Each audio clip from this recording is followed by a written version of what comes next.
Assalamualaikum warahmatullahi wabarakatuh. Senang sekali, nama saya Dani Averta. Nah, di sini saya akan menjelaskan bahasa dan budaya. Yang pertama itu peranan sosial budaya dan bahasa. Yang pertama, pertukaran komunikasi. Penggunaan bahasa biasanya terjadi setiap hari di setiap orang di seluruh dunia, baik itu dengan menelpon, membaca buku, membaca koran, mendengarkan radio dan lain sebagainya. Nah, dan juga termasuk mengetik SMS dan lain sebagainya. Tanpa bahasa kita tidak akan bisa melakukan aktivitas di atas tersebut, teman-teman. Nah, namun bahasa juga berperan penting dalam pertukaran komunikasi. Misalnya kalian mengucapkan aduh ketika tersandung dan kaget mengatakan aduh. Nah, selain itu bahasa juga berfungsi sebagai seperti kita memohon pertolongan kepada Tuhan. Nah, juga bahasa juga berperan penting ketika kita meminta doa kepada Yang Maha Kuasa, dan juga termasuk ketika mendengarkan Jumat, maksudnya mendengarkan khotbah Jumat dan lain sebagainya. Bahasa dan selanjutnya bahasa dan juga identitas. Nah, dengan bahasa kita mengetahui orang tersebut berasal dari daerah mana. Contohnya seperti kita berbicara antara dua orang. Nah, dari pembicaraan tersebut kita akan mengetahui dari mana orang tersebut berasal, seperti bahasa yang digunakan.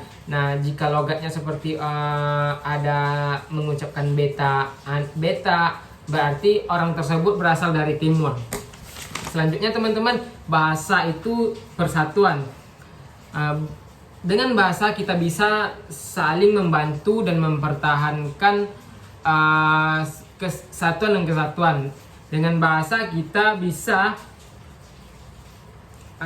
membentuk kelompok, baik itu berskala kecil dan juga besar, teman-teman.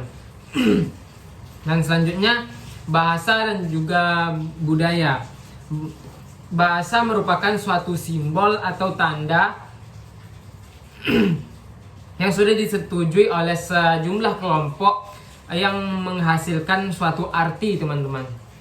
Contohnya seperti dan selanjutnya yaitu variasi bahasa. Nah, variasi bahasa itu sangat banyak, teman-teman, seperti aksen, logat, dialek, slang, branding, dan lain sebagainya. Nah, yang di sini saya akan menjelaskan apa itu aksen.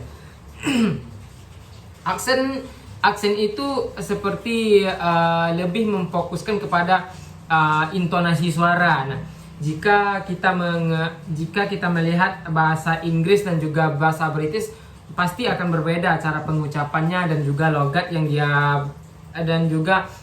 aksen yang dia mainkan gitu. Sepertinya Inggris dan British pasti akan ada perbedaan di sana intonasi suaranya. Nah, seperti orang yang dari timur akan mengucapkan bahasa Indonesianya apa, dan beta orang timur, nah begitu. Nah, dialek lebih ke kosakata atau suku kata yang tidak dimiliki oleh tempat lain.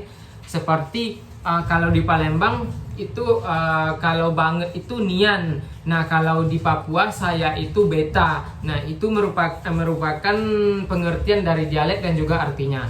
Kemudian argot adalah bahasa yang diketahui oleh suatu kelompok atau individu. Seperti anu. Nah, seperti itu adalah cara orang untuk meminjam uang, teman-teman. Nah, selanjutnya yaitu slang. Apa sih itu slang?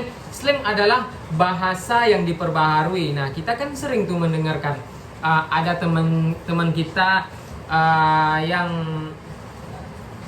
menyingkat-nyingkatkan kata. Nah, teman-teman kita yang menyingkatkan kata seperti OTW, oh my god, atau kui, atau capsyu. Nah, itu adalah slang. Seperti kata OTW, on the way, berarti dia lagi di jalan. Oh my god, artinya OMG atau oh my god, yaitu oh Tuhanku. Nah, gitu. Nah, selanjutnya yaitu branding, teman-teman. Nah, branding ini adalah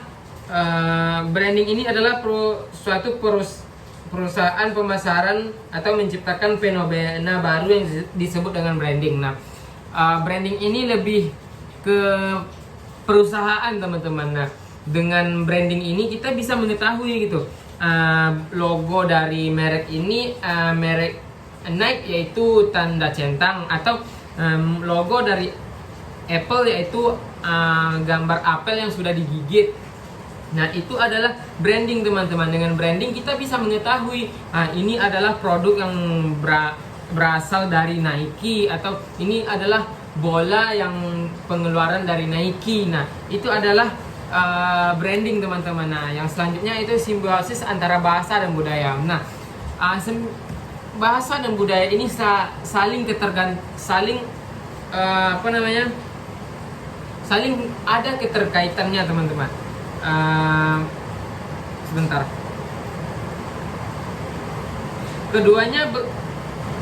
Keduanya bekerja sama dalam menghubungkan yang saling menguntungkan atau menjamin keberadaan dan kelangsungan keduanya. Nah, tanpa keduanya kita tidak akan bisa menjalani gaya hidup yang kita miliki. Nah, bahasa dan budaya saling ketergantungan satu sama yang lain teman-teman.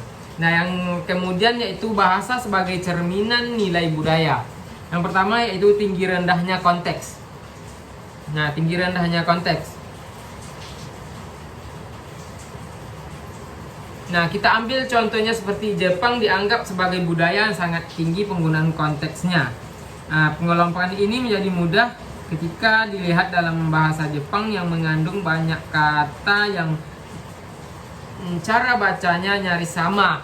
Nah, dengan ini kita mengetahui tinggi rendahnya konteks dari suatu bahasa tersebut. Nah, yang selanjutnya itu tinggi rendahnya pengaruh kekuasaan. Nah, kalau di Jepang kita beda kekuasaan akan beda cara memanggil orang tersebut. Contohnya seperti, nah kalau nama keluarga ditambahkan dengan sensei.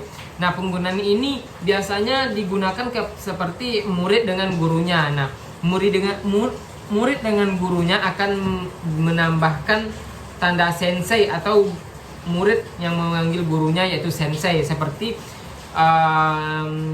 Yamada Sensei, Kakashi Sensei, dan lain sebagainya. Yang selainnya yaitu nama keluarga ditambahkan sama. Nah, penggunaannya yaitu digunakan oleh junior untuk memanggil mereka yang statusnya lebih tinggi atau memanggil pelanggan. Nah, contohnya seperti Yamada sama dan lain sebagainya. Dan yang selanjutnya yaitu nama atau keluarga yang ditambahkan dengan kun. Nah, penggunaannya yaitu digunakan oleh junior untuk memanggil juniornya, senior untuk memanggil juniornya. Contohnya seperti Naruto-kun dan lain sebagainya. Nah, yang selanjutnya itu nama atau keluarga yang ditambahkan dengan chan. Nah, cara penggunanya yaitu untuk penggunaan anak perempuan atau anak kecil akan digunakan dengan kata chan, seperti Sakura-chan dan lain sebagainya. Selanjutnya yaitu bahasa dalam interaksi komunikasi antar budaya. Nah, di sini ada interaksi interpersonal, yaitu merupakan yang paling penting satu interaksi interpersonal, interpretasi dan penerjemah, dan pernikahan antar budaya. Nah, ini adalah interaksi interpersonal itu merupakan suatu individu atau budaya yang terlibat dalam suatu komunikasi. Nah, suatu individu terlibat dari budaya yang berbudaya yang berbeda.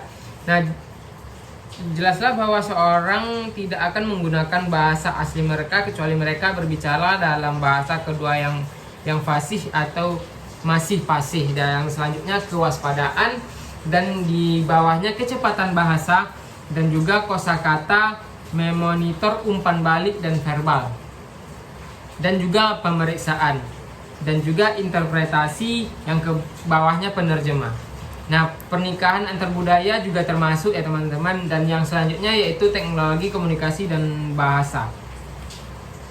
Nah, teknologi modern telah memungkinkan orang di seluruh dunia untuk secara mudah berhubungan baik melalui suara atau pesan. Nah, dengan teknologi kita saling saling mudah untuk berkomunikasi antara A dengan B dengan jarak yang jauh. Nah, itu adalah teknologi komunikasi dan bahasa. Dan yang selanjutnya, pertimbangan bahasa dalam keterampilan antar budaya. Nah, dalam sebuah percakapan mengenai 3 bahasa resmi mempelajari bahasa lain mungkin hal yang sangat sulit, membutuhkan banyak usaha dan waktu. Namun, keuntungan yang diperoleh begitu banyak dibandingkan dengan usaha kita. Pagel mengatakan bahwa pelajari bahasa dan budaya lain menolong Anda untuk berpikir tentang dunia dengan dimensi yang berbeda. Nah, pertimbangan bahasa dan keterampilan budaya ini sangat banyak gunanya, seperti budaya bahasa berlaku bagi orang yang menggunakannya. Nah, mungkin itu saja yang dapat saya sampaikan teman-teman. Mungkin sangat banyak yang kekurangan dari saya memohon maaf. Mungkin sekian yang dapat saya sampaikan. Wabillahi taufik wal hidayah. Assalamualaikum warahmatullahi wabarakatuh.